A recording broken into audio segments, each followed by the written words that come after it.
You know, we've talked a lot about the power of the petition in Missouri. It's certainly front and center right now in this campaign season as supporters of proposed amendments work to convince voters to seal the deal. With just 44 days to go until Election Day now, campaigns are starting to throw millions of dollars into ads, hoping to get their points across. I care deeply about education. That's why I'm voting for Amendment 2. First to hit the airwaves, ads supporting sports betting from a group called Winning for Missouri Education. Backed by online sports gambling companies, the group barely mentions gaming in its ads, focusing instead on education and the promise of tens of millions of dollars constitutionally guaranteed for Missouri schools. That's one side of the coin. But the state's official analysis concluded Amendment 2 would allow them to pay zero gaming taxes to Missouri. That means $0 for Missouri schools.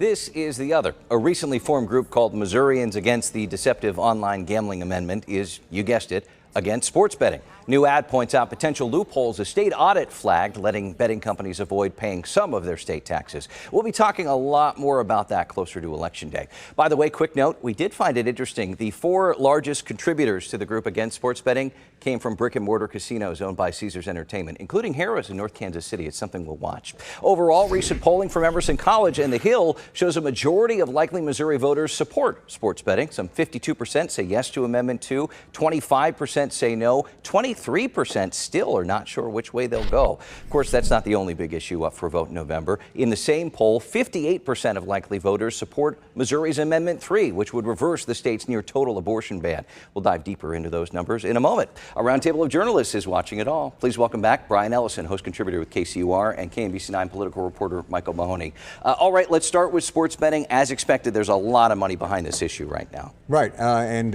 you expected that. I think that the supporters of the sportsbook question in Missouri probably thought that they had more support than this Emerson poll indicates right now. So I think they're a little surprised about it. However, they're still up to more than 2-1.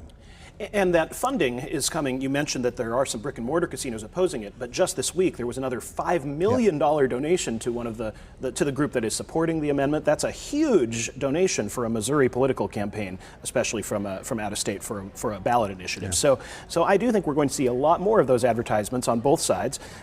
Interesting in those numbers, by the way, men are supporting that amendment at a much higher rate than women. 59% of men are in support of it, 46% of women. It'll be interesting. It's still more supporting than opposed, even on the women's side. So I do think it'll be interesting to see how those ads are targeted and what we should expect from those. Yeah. Are you surprised at all by the 23% of voters who are still undecided on an issue like sports betting? No, because 2 things. Number one, the advertising on this has just started. Right. And I think a lot of people, I mean, not everybody bets on games. I mean, they make it seem like everybody does, but not everyone does. And so there are people out there that, you know, just don't give a hoot one way or the other on sports betting. And the practice is when you get down at the end of a campaign and you've got an unsure or undecided vote, about half of those don't bother to vote at all. But it is worth comparing that to the number that are undecided about the abortion question, as you said, which is only 12%.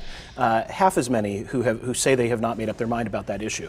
I think that does speak to the fact that abortion is seen as sort of this overarching principal issue, this issue that affects so many other things, whereas I think sports gambling is seen as a niche, something that is more specific to those who it affects. Yeah, but at the same time, I mean, as all 3 of us know, the idea of trying to get sports book in Missouri has been around now for 5 years. It's not like it just came out of the blue. They can't get it across the line to get it to the governor for a signature, and that's why they put it on the ballot. Yeah, politicians are sick of seeing people on the on-ramp to 435 near state line in Kansas trying to get their bets in. I do want to drill down on the numbers in the abortion amendment poll. As we discussed last week, this is not a clear-cut party line issue. Not a clear-cut one, although there is some clear difference. The Democrats are supporting it at 90% as opposed to 7% opposed. But Republicans, it's 32% supporting, 50% opposing.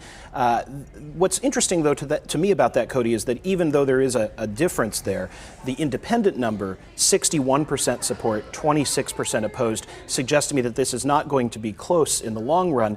But it also diminishes something that I think supporters of this amendment have been hoping for, which is that it will drive to the polls this huge number of folks to support Democratic candidates. I don't think that's true. And in fact, I think that it may drive drive just as many Republicans out to the polls to support their candidates, and that will obviously make it less of a factor in the contested races. You know, they call this and all these constitutional amendments and referendum initiatives like this down ballot issues for a reason, because they're that far down on the ballot.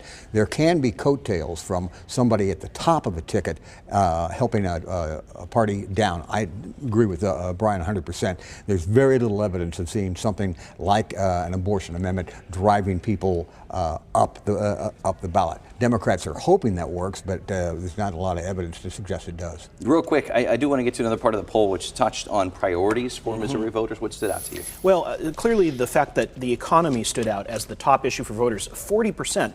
No other issue on that list got above 11%, and that tells you something very significant.